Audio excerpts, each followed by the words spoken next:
Kasi alam niyo po, marami sa atin naka-Christmas holiday mode na. Di ba? Marami sa atin. Yung iba, ngayon pa lang, pinaplano na nila, kagaya ng misis ko. Sabi misis ko, ano bang handa natin sa Christmas? Kita mo, di ba?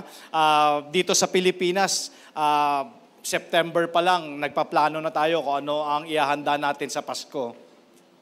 So, makikita mo po all around us, nagkalat na yung mga bazaar, nandyan yung mga kabi-kabilang reunion, mga kainan, di ba? Because of course, because of the festive season. Pero ngayong umaga, ang tanong, ano ba talaga ang tunay na diwa ng Pasko? So, ito po ay advance message before, of course, ma-celebrate natin yung talagang tunay na araw na pagdating ng Pasko. Okay? So, ang title po ng message natin today is The Birth of the Savior. Ayan. Alam mo, iniisip ko kung ano yung title ng message today. I was thinking also na sabi ko, ano kaya kung the most wonderful time of the year? Ayan. Sino ba sa inyo dito yung kinoconsider niya na isa ito sa mga wonderful time of the year? Amen, di ba? Marami sa atin, kinoconsider natin ito. Talagang masaya tayo. Iba yung mood natin. Iba yung spirit, sabi nga, ng mga ganitong mga panahon. Okay, so the birth of the Savior. And nagpapasalamat din tayo dahil looking back, sabi nga natin yung last week's message, looking back yung isang buong taon, 2024, or even considering yung yesteryears, yung mga nakalipas na taon, di ba? Looking back, may dahilan tayo para magpasalamat for surviving. Di ba? Taas yung kamay ng mga survivor dito. Ayan. Amen. Diba? Matatapos na naman ulit yung isang buong taon. Praise God. Kasi talagang dahil sinamahan tayo ng Panginoon, naniniwala ako na talagang matatapos natin, we'll finish this year strong. Okay. Now, speaking of itong festive season na to, okay, maraming mga tao ay nagse-celebrate. Kung ikaw ay 10 years old today, ibig sabihin ay 10 taon mo nang sineselebrate ang Christmas. If you're 20, 30, 50, 60, 70, may 100 years old ba dito? Wala? Okay, ibig sabihin ganon katagal mo nang sineselebrate ang Christmas. Okay. Pero personally, na-experience mo na ba yung ikaw yung may birthday, ikaw yung birthday celebrant, at nung dumating yung mga bisita mo, imbis na ikaw ang bigyan ng pansin, ang mga bisita mo ang nag-usap-usap, hindi ka man lamang binigyan ng oras na makasama at makausap. Nagparty sila at hindi ka man lang sinali, baka nga hindi ka pa imbitado. Na-experience mo yon birthday mo pero hindi ka invited? Parang sakit nun di ba? So, kadalasan, church, yan ang eksaktong nangyayari tuwing Pasko. Sineselebrate natin ang Pasko, ngunit nakakalimutan natin yung tunay na diwa ng Pasko. Sino ba talaga yung celebrant? Alam niyo po, masyado na kasing nagiging commercialize ang Pasko. Shopping dito, shopping doon, Christmas sale dito, Christmas sale doon. Kaya napaka-traffic, napansin niyo po ba? Party dito, party doon, lasingan dito, lasingan doon. Exchange gift dito, exchange gift doon. Okay? So, kung ano-ano yung mga naglilitawan na mga activities, pero yung tunay na dahilan kung bakit ka nagse-celebrate ng Christmas ay nakalimutan na. Sabi ko nga po sa inyo kanina, kung ikaw ay 10 years old today, matagal mo nang sineselebrate ito. If you're 20, 30, 40, 50, 60, 70, or 80, ganong katagal mo nang sineselebrate ito. Pero ang tanong, alam mo ba yung talagang dahilan bakit ka nagse-celebrate? Ano ba talaga ang real reason for this Christmas season? Alam niyo po, ang tunay na dahilan, walang iba, kundi yung birth of salvation. Ipinanganak si Jesucristo, pinanganak ang kaligtasan. Kasi alam nyo ba, no Christ, no Christmas. Di ba? Kung wala naman si Kristo, mayroon bang Christmas? Definitely wala. Kaya may Christmas kasi may Christ. Okay. Yung iba nga sa atin, kasi sabi ko nga, nagse-celebrate, di naman natin alam kung ano ba talaga yung tunay na dahilan. So para bang, kung iisipin mo talaga, parang ang hirap ata mag-celebrate ng Christmas na wala namang Christ. Hindi mo alam kung ano talaga yung real reason. Okay? Yung iba nga, di ba, mapapansin mo sa social media, pag nagbatian yan, nagbabatian yan ng Merry Xmas. Kasi nga, no Christ, no Christmas eh. Naranasan nyo na yon? O ikaw mismo, pag bumabati ka, Merry Xmas. Diyan ba yan? Ayan, no? Merry Xmas. Yung dahilan kung bakit may Pasko ay binabaliwala na. Okay? So, kung hindi mo maisulat yung Christmas, ang ginagawa, Xmas na lang. Di ba? Okay, isipin nyo to. Tingnan nyo po ito. Kung merong magbibigay sa'yo ng regalo, birthday mo. Okay. Tapos, doon sa birthday mo nakalagay, Happy Birthday X. Tama? Hindi yung X nyo, ha? So, ano mararamdaman mo? Matutuwa po ba kayo? Hindi ba parang nakakapagtampo, di ba? Nakaka-offend. So, kaya sa darating po na Christmas, wag natin na baliwalain yung celebrant. Dapat siya yung bida. Dapat si Jesus yung bida ngayong season na to. Hindi yung mga mamahaling mga gifts na binili mo para sa pamilya mo, o yung mga pagkain na nakahain sa table ninyo, o yung mga bagong damit na binili mo. Kasi di ba nandun na yung focus natin eh. Hindi na natin alam talaga bakit ba tayo nagse-celebrate. Kasi mas nakafocus na tayo doon sa iahanda natin. Well, part kasi ng celebration yon. Okay?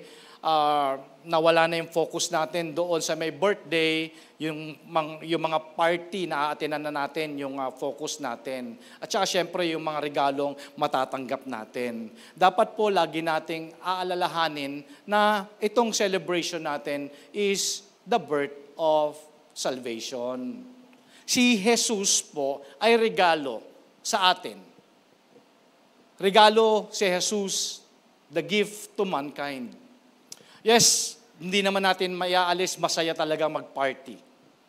Masarap makatanggap ng regalo. Masarap talagang umattend ng reunion, di ba, ng mga pamilya. Di ba? At siyempre, pero wag naman natin babaliwalain o bibigyan ng walang halaga at nasiset aside natin ang tunay na dahilan ng Pasko. Di ba? Church, it's not about the presents. It's all about His presence. It's not about the birth date. It's about the birth. Amen. Kasi alam niyo po ba na walang katumbas na halaga o regalo ang presensya ng Panginoon in this season? Alam mo ba na isa sa pinakamagandang regalo na pwede mong matanggap ngayong panahon na to, walang iba kundi ang regalo ng kaligtasan? Kasi that's the very reason of Jesus' birth, the birth of salvation. Dapat siya lang sapat na. Because Jesus is the greatest gift to mankind. Yes, pwede tayong magbigay ng mga gifts to people para ma-feel nila yung presence ng Lord. Yes, we can attend mga parties para ma-enjoy natin together ang celebration ng Christmas. Pero yung mga bagay na yon dapat hindi yun yung main goal natin. Dapat ang main goal natin for this season or in any other season, walang iba kundi, ulitin ko po, ang Panginoong Jesus. Dapat ang goal natin is to let people know that the reason we want them to feel His presence. Diba? Ganun dapat. Nga lang, napakarami na palang taon na nag-celebrate tayo na nawala na yung focus natin doon. Tama po ba? Sige, think about yung mga nakalipas na Christmas. Papaano mo ba sinelebrate yung Christmas mo? Nasang equation pa ba si Jesus doon sa pagse-celebrate mo? Wala na kasi nakafocus na tayo sa menudo, di ba? Nakafocus na tayo sa dinuguan, di ba? Nakafocus na tayo sa handa, nakafocus na tayo sa exchange gift, pero nakalimutan. Yun yung sinasabi ko sa inyo kanina di ba? Na-experience mo na ba na ikaw yung may birthday pero hindi ka pinapansin? Amen. Na-experience nyo na ba yon? O ang masakit doon, ikaw may birthday, hindi ka imbitado. Gets nyo? But it sounds, it sounds funny, pero totoo Totoo yun. How many years ka na ba nagse-celebrate ng Christmas without knowing the real reason for that celebration? Alam nyo ba na itong celebration na to, ito ang tunay na dahilan bakit abot kamay natin ang greatest gift, which is the eternal life. Ano ang sabi ng Bible in Book of Ephesians chapter 2 verse 8? In NIV version it says, "For it is by grace," dahil sa habag, sa pag-ibig ng Diyos sa sanlibutan, sa tao, "For it is by grace you have been saved through faith, and this is not from yourselves, it is the gift." Di ba? It is the gift of God. Regalo talaga ng Father. Regalo talaga ni Jesus yung buhay niya para sa atin. At yun yung tunay, yun yung reason. Yun ang reason why we celebrate. It's a gift to mankind. So, itong dadating po na Pasko is a yearly reminder of this truth. Yung kinakanta natin kanina, that God is with us. Emmanuel. Naniniwala ka ba na God is with you? Amen. Kasi yun yung dahilan di ba? Yung the birth of Christ. The God is with us. Emmanuel. Alam niyo po, in the Bible, both in Old and New Testament, doon pa lang sa Old Testament, 700 years, di ba, yung prophecy, di ba, isinulat ni Isaiah, and then it took about 700 years pagdating na ng New Testament, doon nag-manifest. Imagine mo, 700 years na ang prophecy na merong ipapanganak, di ba, na Savior. So both in Isaiah, in New Testament, in Book of Matthew and Book of Luke, di ba, sinabi na merong ipapanganak ang isang birhen. At pag binasa mo ang New Testament, isa sa mga sumulat nito ay si Luke. Si Luke po ay isang doktor. At among them, because he's a doctor, he knows exactly the miracle of the virgin birth. Wow, grabe no? Imagine mo, virgin birth. So, isinulat ito ni Luke. Actually, makikita niyo po yan in Luke 1:26-27. And isinulat din po yan ni Matthew. Sabi ng Book of Matthew chapter 1 verse 23, "The virgin will conceive and give birth to a son, and they will call him Emmanuel," which means God with us. So, pero bago po yun, sabi ko sa inyo, 700 years yung prophecy. In Book of Isaiah, it says, "Therefore, the Lord Himself will give you a sign. The virgin will conceive and give birth to a son, and will call him Emmanuel." So, church, we celebrate because the ultimate sacrifice was born. Alam niyo ba na si Kristo ay pinanganak para mamatay? He was born to die. At hindi po siya nananatiling patay. Diba? He rose again for us. So that's the gospel. So, ngayon, may isip natin, oo nga no, ba't nga ba ako nagse-celebrate ng Christmas? Ito ba talaga yung totoong dahilan? Merry-making? Di ba? Kailangan ba, dahil kainan ba ng kainan? Reunion ba ng reunion? Well, it's all part. We enjoy that. We enjoy that. Pero wag po nating kakalimutan yung tunay na dahilan bakit tayo nagse-celebrate. Amen po ba? Yun ang tunay na diwa ng Pasko. Alalahanin natin na ipinanganak si Jesus, ipinanganak ang kaligtasan. At yung kaligtasan na yun po ay regalo ng Diyos sa atin. Na kung sino man ang tatanggap at kikilala kay Jesucristo bilang kanyang tagapagligtas, magkakaroon ng buhay na walang hanggan. At yun po ay regalo. Libre. Amen. Kaya po ipinapaalala sa bawat isa sa atin na it's not about the presents. Hindi ito yung mga regalo lang. Diba? It's all about God's presence, yung Emmanuel, na aalalahanin mo sa pagmulat ng bata mo sa umaga hanggang sa pagpikit mo sa gabi, bago ka matulog, alam mo, kasama mo ang Panginoon dahil pangako yun eh. God with us, Emmanuel. Kaya sabi nga, di ba, if God is for us, sino katatakutan ko? If God is for us, who can be against us? And if God is for us, and His love is for us, who can separate us? So ganun ba yung stand mo na sa araw-araw paggising mo, pagmulat ng mata mo, hindi ka matatakot kasi kasama mo ang Diyos. Pangako eh. Amen. He's with us. He's Emmanuel. Amen. So church, ang problema pag ganitong season, mas sikat na si Santa Claus kaysa kay Jesus. Tama?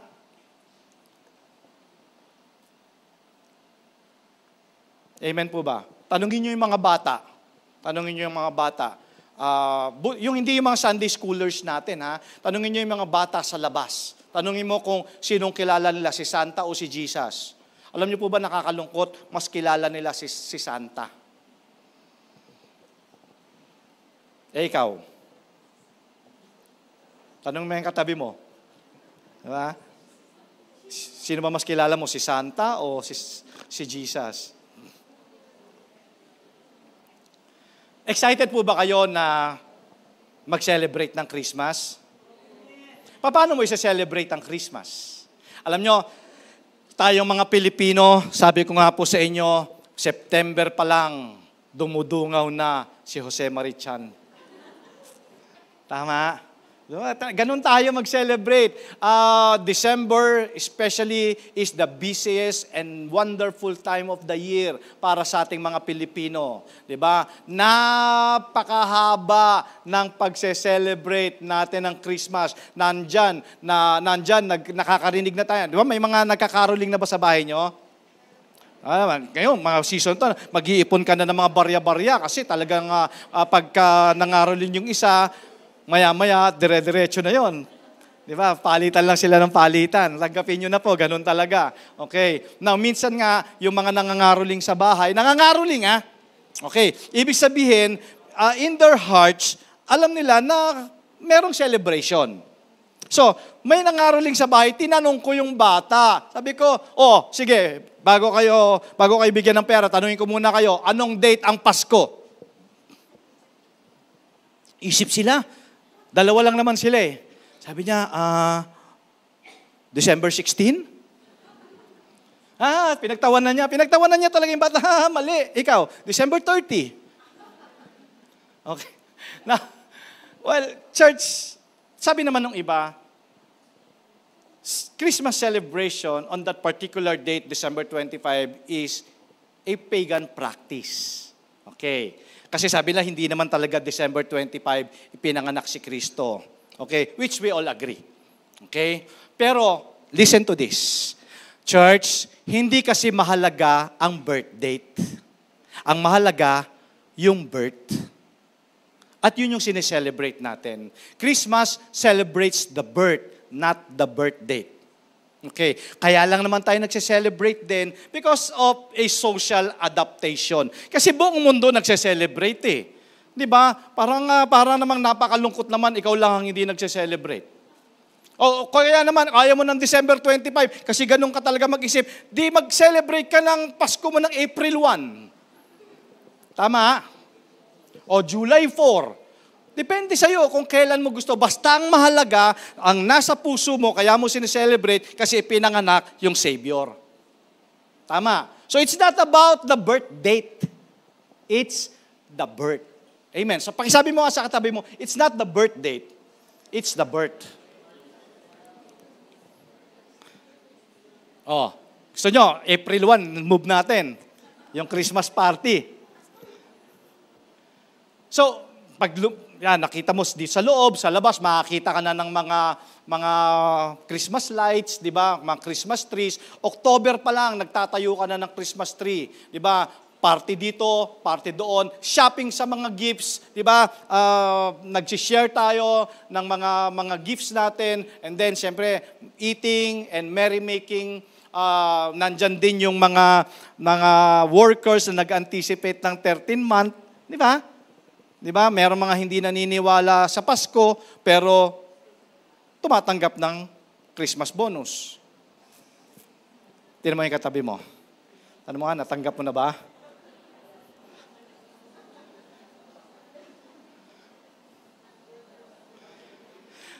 Tapos, siyempre, yung mata natin, busog na busog yan. Di ba? Pag pumunta ka ng shopping mall. Ang shopping mall pa naman, lahat ng senses mo eh. Di ba? Pagpasok mo pa lang ng mall, yung sense of hearing, di ba? Nandiyan na, yung Christmas carols. Di ba? Habang naglalakad ka, nakikita mo na yung mga sale. So, yung eyes natin. Nakita niyo ba nyo? Di ba? Ganun talaga ang marketing eh, yung lahat ng senses natin. Habang pagpasok mo, naririnig mo yung mga Christmas carols, nakikita mo yung mga sale, tapos naaamoy mo yung mga restaurant. Tama? Tapos, siyempre, the sense of touch. Kalma lang. Wala kang budget. Di ba? With all the activities and business, alam niyo po, the tendency is to be caught up with the event, but forgetting something. Nakakalimutan natin yung tunay na dahilan. Because the real season for this season is none other than our Lord and Savior, Jesus Christ. Amen. Yun po ang huwag natin kakalimutan na 2,000 years ago, talagang merong ipinanganak doon sa sabsaban. He wasn't just an ordinary baby. Hindi siya pinanganak sa ospital, hindi siya pinanganak sa palasyo, doon sa may sabsaban, doon siya pinanganak. Ibinigay ng Father, di ba, yung kanyang greatest gift to mankind. Grabe, no? Ano yun? Kung iisipin nyo, church, iisipin nyo, ha? Di ba? Greatest gift yon. Greatest gift yon. Hindi yon basta lang something na sabi, okay na yan. Hindi. Grabe, ang binigay ng Father, si Jesus, greatest gift to mankind. That salvation. Kaya dapat po, mga kapatid, lagi nating alalahanin yon because of His great love for us. Diba? Instead na tayo po ay parusahan, nagsakripisyo po si Jesus for us. So, ang tanong, as we continue, anong gagawin natin in order to celebrate this special season? Diba?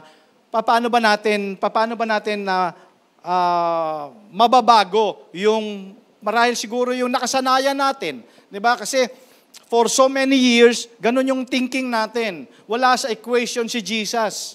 Diba? Alam lang natin Christmas. Okay. Pero sabi ko nga po sa inyo, mahalaga kasi na nagse-celebrate tayo na alam natin yung dahilan.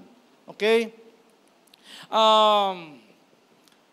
Tayong mga Christians, alam niyo po ba na tayo ang merong talagang dahilan para mag-celebrate talaga nitong season na to. Because we know the reason. The only reason is Jesus. Amen? 2,000 years ago, salvation was born. So paano natin magiging? Bigyan ko lang po kayo ng quick. Church, listen ha. Bigyan ko kayo ng quick na suggestion. Okay, paano magiging kakaiba ang Christmas party mo ngayong taon? Okay, are you ready? First, be a blessing to others. Alam mo ba yung first Christmas? Yung original na Pasko? Okay? Naalala nyo? Siguro naman, bata pa lang kayo, nakakapanood na kayo ng mga Christmas stories. Okay. Naalala nyo, di ba, nung ipinanganak si Jesus, may dumalaw sa kanya. Di ba? The three wise men. Tama ba? Ulitin ko po, paano magkakaroon ng ibang celebration yung Christmas mo ngayong taon na to? Number one is, be a blessing to others. Ayan. Nung unang Pasko, kung maalala mo, even kung babasahin mo ulit yung Bible mo, there were three wise men na dumalaw at nagregalo. Ayan. Diba? Tama ba, church? Tama ba ako o mali yung nabasa ko? Tama. Okay. So, paano maging kakaiba ang Pasko mo ngayon? So, church, kung dadalaw ka ngayong Pasko, dapat ikaw ang may dala ng regalo. Kita nyo, tahimik kayo, di ba? Kakaiba eh. Hello? Kakaiba, di ba? Kunyari, dadalawin ko si mami, dadalawin ko si daddy, dadalawin ko si BFF, dadalawa ko. Dapat may dala kang regalo. Kung ayaw mo namang magdala ng regalo at ayaw mo magbigay, stay home.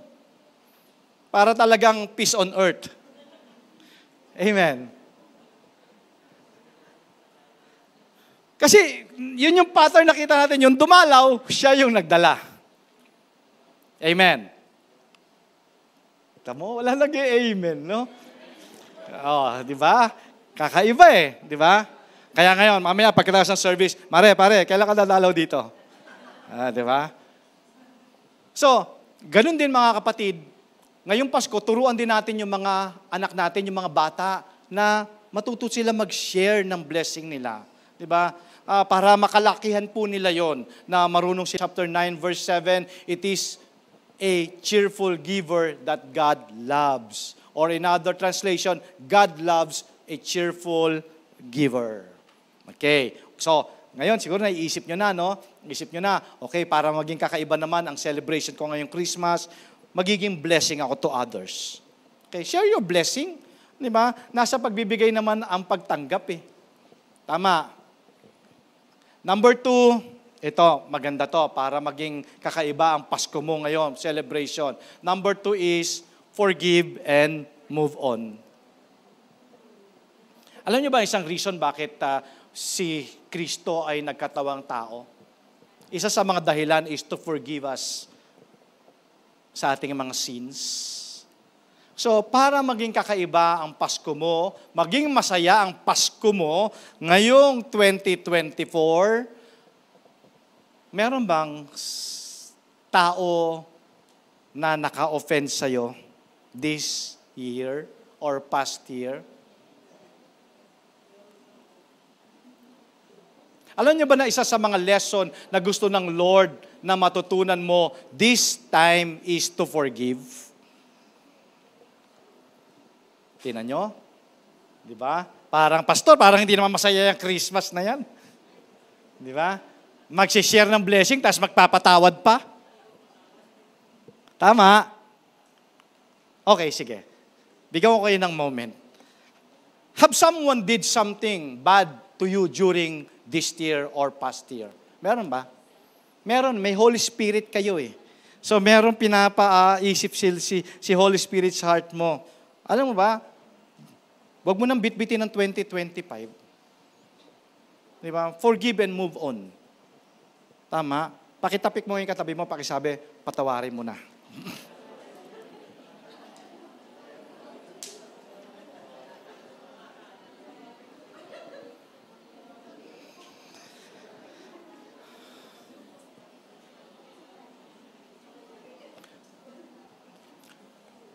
Sige, mamaya sa social media, i-bash nyo ako kung mali yung sinasabi ko na masayang magpatawad. Tama ba? Church, wag mo nang bitbitin ng 2025 yan. Alam mo bakit? Kasi in the future, marami pang ganyan. Hindi naman na matatapos ngayon yan eh. Marami pang ganyan. So, kailangan mo patawarin at maging merry ang Christmas mo. Bati ka ng bati ng Merry Christmas. Pero totoo ba sa puso mo yun? If you have unsettled issues with the people na kilala mo sa office, mga classmates ninyo, di ba? Sa church, or especially with your loved ones, you need to forgive and move on. Pwede po ba? Isa pa. Pakisabi sa katabi mo, forgive and move on. Kahit gaano pa kalaki ang problema o yung kasalanan na yan, forgive and move on. Amen? You ask God to help you, di ba, to move on to the next chapter of your life. Because Christmas is a good time of healing emotional wounds. Alam nyo ba na this season, according sa study, this is the season. Ang people are very mindful and open for reconciliation. Kasi yun yung isang dahilan bakit si Jesus nagkatawang tao, for reconciliation. Ang kailangan mong gawin, paano ang pastor ang kailangan mong gawin? Ang kailangan mong gawin is just to make the first move. At bigyan ka ng strength ng Panginoon, grace and strength to do it. Amen. Huwag nating kakalimutan, church, Christmas is a season of great joy. And let this season be filled with Christ, as He is the reason for this season. Amen. Kaya, church, ito po ay reminder talaga. Itong season na to, reminder talaga ito ng love and hope. At binibigyan tayo ng chance no matter how sinful we are, di ba? We still have hope to be redeemed. Without Jesus, we would all die because of our sins. Di ba? At yung ginagawa natin, nakikita ng paligid natin yan. Nakikita ng pamilya, especially ng mga anak natin. Natuturuan natin yung mga anak natin to love Jesus that we love. And to know more Jesus that we know. Amen? So, it's time to heal. And syempre, lastly, as the year ends, church, alam mo ba, kung hindi yung pa tinatanggap yung greatest gift? Alam mo ba na ang pinaka-greatest gift na pwede mong ma-receive ngayong Pasko, walang iba kundi ang eternal life? Walang iba kundi si Jesus Christ. Libre po yun. Di ba? Sabi ng Bible, it's a gift from God. Libre po yun. Walang bayad. Diba? So as the year ends, you invite Jesus to become part of your life. Jesus Christ is the greatest gift you can receive this Christmas. Pag ginawa niyo po yan, indeed, you will have a Merry, Merry Christmas. Dapat po mag-rejoice tayo and mag-celebrate tayo doon sa birth, not the birth date, but the birth of Jesus. Both hands, di ba? Both hands na talagang hawak kamay tayo at alam natin talaga na ang Panginoon talaga ay Emmanuel to us. He's with us. So, before we end, church, pwede ko ba i-request ang bawat isa to please stand? This message is just a reminder to all of us. Kasi we've been celebrating, di ba, this season. Yung iba sa atin, without even knowing, ano ba talaga yung the real season for this season. Di ba? For so many years, di ba? Ang tagal ko na palang ginagawa ito. Ang tagal ko na palang sineselebrate itong season na to, pero hindi ko alam kung ano talagang tunay na dahilan. Amen? So, kung gusto mo magkaroon ng kakaibang Christmas this 2024, be a blessing to others. Share your blessing. Share mo yung blessing mo. Huwag ka mag-alala. The more you give, the more you will receive. And next, church, Alam mo ba, happiness is a choice. Forgive and move on. Sana masabi mo sa sarili mo na ayoko nang bitbitin to ng 2025. Dito pa lang, lalagyan ko na to ng period. Forgive, move on. Yun naman talaga yun eh. At siyempre, malulungkot ang Panginoon sa atin kung patuloy na meron tayong mga grudges sa puso natin. I know. Hindi madali magpatawad. Pero forgiveness is always to your advantage. Para makalaya ka na doon sa, di ba? Makalaya ka na doon sa ganung damdamin na parang lagi ka na lang, parang lagi masikip sa puso mo. Just forgive and move on. Sincerely, Sincerely. Kasi isa yon sa dahilan kaya si Kristo nagkatawang tao because of reconciliation. Gusto niya magkaroon ng reconciliation ang tao sa Diyos. Dahil ang tao lumayo sa Diyos. And then, siyempre, the greatest gift na pwede nating ma-receive ngayong Christmas, walang iba, eternal life. At yung kaligtasan na yun lamang po ay matatanggap lang natin sa pamamagitan ng pagkilala natin kay Jesucristo bilang siya ang ating Diyos at tagapagligtas. That's the greatest gift. Walang makakapantay dun sa regalo na yon. Di mo pwedeng bilhin yun. Yan po ay regalo ng Diyos. Church, may I request your eyes closed for a moment, and Holy Spirit, move upon this place. And then you touch every heart ngayong umaga. And as the celebration of Christmas is very much fast approaching, ang prayer namin, Father God, help us na ma-celebrate namin ng tunay itong Pasko. At bigyan mo kami ng tunay na kaligayahan ngayong Pasko.